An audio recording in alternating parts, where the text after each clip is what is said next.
This is the core of Togaf 9. The Architecture Development Method, or ADM, provides a step-by-step approach to develop an enterprise architecture. Why do we need a framework for enterprise architecture? Using an architecture framework will speed up and simplify architecture development, ensure more complete coverage of the design solution, and will allow for future growth in response to the needs of the business. Architecture design is a technically complex process, and the design of heterogeneous multi-vendor architectures is particularly complex.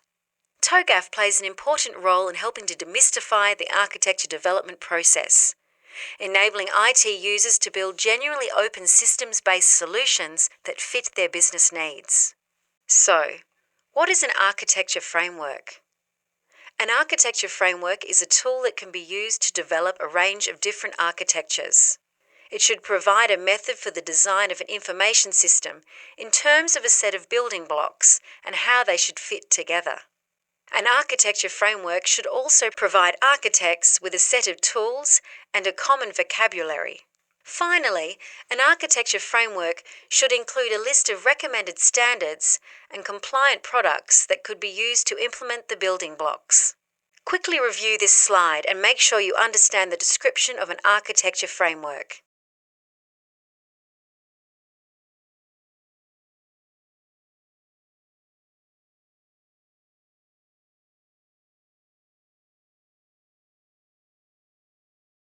There are 4 types of architecture commonly accepted as subsets of enterprise architecture. Click on each tab to find out more. Technology architecture. Technology architecture describes the infrastructure of software needed to support the deployment of the organization's core applications. Data architecture. Data architecture is concerned with the structure of an organization's logical and physical data assets, as well as data management resources. Application architecture. Application architecture provides a blueprint for the deployment of application systems. It also describes how they interact and their relationships to key business processes. Business process architecture. Business or process architecture defines the business strategy, organization, and key business processes.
As we summarise the techniques that we've covered so far, we want to ensure, as we look at potential reuse, that there are no interoperability conflicts. Any change to business interoperability requirements must be signed off. If at any point in the ADM cycle, something will lead to a revised statement of architecture work, it will need to be signed off by the architecture sponsor. The first step is to determine business transformation readiness as we move from baseline to target architecture.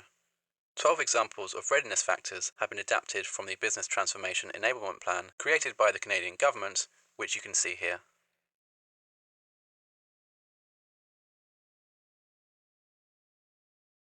Capability-based planning is intrinsic to the whole idea behind Togaf 9, that transformation is related to business capability. This strategic plan helps in a top-down fashion to manage and create capability, which is outcome-oriented and consists of increments of capability that designate the building blocks in the form of deliverables or at the architecture or solution level. The intent is that the corporate strategic direction drives the architecture vision in Phase A, as well as the corporate organization, which will be the basis for the creation of portfolios. As we move further towards the right, we see portfolios broken into corporate projects that consist of project increments or work packages. The capability increment solution is traceable back to the strategic plan and linked to capability.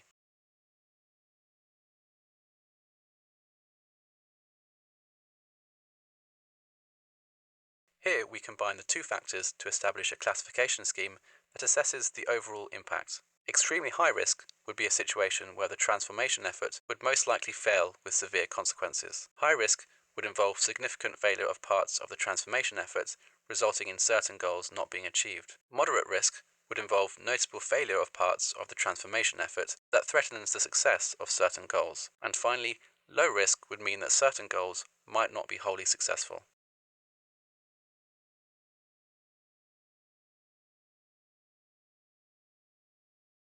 Closely associated with the business transformation readiness assessment is the risk assessment, and Togaf recommends that risks are identified in the organization in relation to the initiative that's being outlined in Phase A. In Togaf, first it's essential to classify the risk. We can see the classification here in terms of catastrophic, which would indicate critical financial loss or worse. Critical infers serious financial loss, marginal indicates minor financial loss, and then negligible in a relative sense would involve minimal impact on a line of business's ability to deliver services and/or products.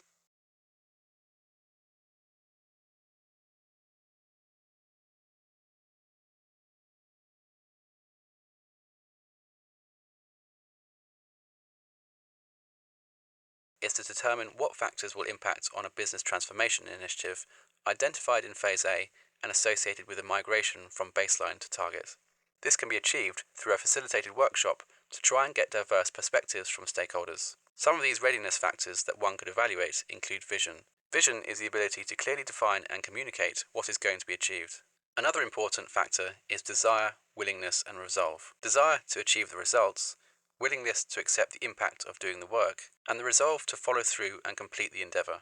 Need is also a factor, in that there is a compelling need to execute the endeavour. These will be tied up in clear statements regarding what the organisation will not be able to do if the project does not proceed, and equally clear statements of what the project will enable the organisation to do.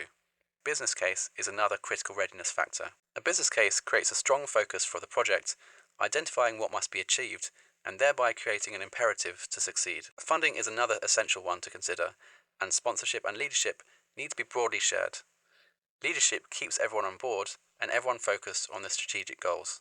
Governance is another critical aspect because it enables the engagement, involvement and support of all parties with an interest in or responsibility for the endeavour to ensure that the interests are served and objectives achieved. Accountability is the assignment of specific and appropriate responsibility, with recognition of the measurable expectations by all concerned parties and the alignment of decision-making with areas of responsibility. A workable approach and execution model takes into account that there is a supporting environment modelled after a proven approach. There are clear expectations of the path that will be taken and the roles and incentives involved. Then you have the IT capacity to execute, which is considered in terms of skills, tools, processes, and the management. The enterprise capacity to execute is the ability of the enterprise to perform all the tasks required by the endeavour in areas outside of IT, including the ability to make decisions within typical time constraints. Finally, the enterprise ability to implement and operate the transformation elements and the related business processes is critical to absorb the changes arising from the implementation and to be able to operate. It allows the new capability to be sustainable in the new environment. Once these readiness factors have been identified and defined, it's useful to call a follow-up workshop where the factors shall be assessed in some detail.